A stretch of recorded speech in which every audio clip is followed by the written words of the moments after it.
পোড়ামাটির ইটের সঙ্গে সুরকি, চুন আর তেঁতুলের পানি দিয়ে ৫৪২ বছর আগে নির্মিত মসজিদটি বাবা আদমের মসজিদ নামেই ব্যাপক পরিচিত।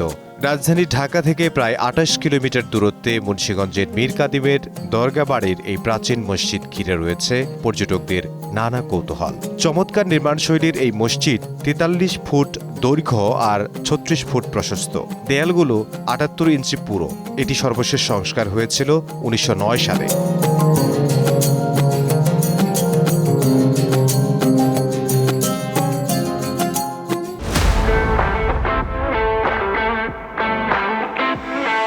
দুই দেয়ালের মাঝখানে ৮ ফুট ১০ ইঞ্চি করে লম্বা ও ৫.৫ ফুট ব্যাসার্ধের দুটি কালো পাথর। দুটি পাথরের উপরই কালের সাক্ষী হয়ে দাঁড়িয়ে আছে মসজিদটি।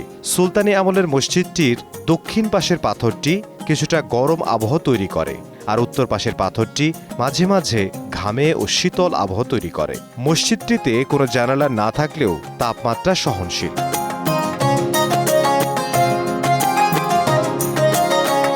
পূর্ব দিকে শুধু প্রবেশপথের ৩টি দরজা রয়েছে, তবে খোলা থাকছে মাঝখানেরটি।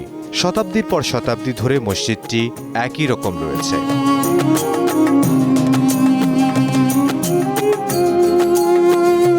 ১৯৯৯ সালে মক্কার তায়েফে জন্ম নেয়া বাবা আদম ১১৪২ সালে এই বাংলায় আসেন ইসলাম প্রচারে। এ সময় মুন্সিগঞ্জের মীর কাদিমে আসেন শহীদ বাবা আদম।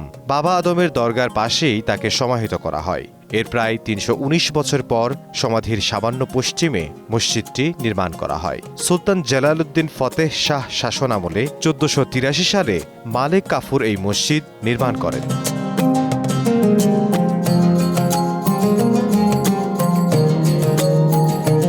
স্থাপত্যকলা অনুযায়ী মসজিদ ভবনটির সম্মুখের দিকে খিলান আকৃতির প্রবেশপথ রয়েছে।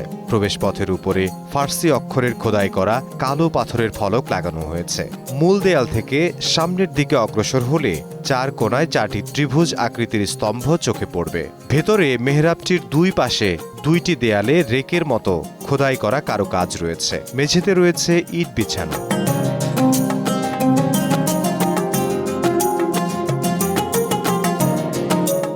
মসজিদের খিলান দরজা, স্তম্ভের পাদদেশে মেঝে ও ছাদের কার্নিশের তলা দিয়ে পাতলা ইট কেটে মুসলিম স্থাপত্যকলার নকশা লক্ষ্য করা যায়। মসজিদের প্রবেশপথের দুই পাশে ও উত্তর দক্ষিণের দেয়ালে ইটের ফলকের সুদৃশ্য কারুকাজের উপস্থিতি বিদ্যমান।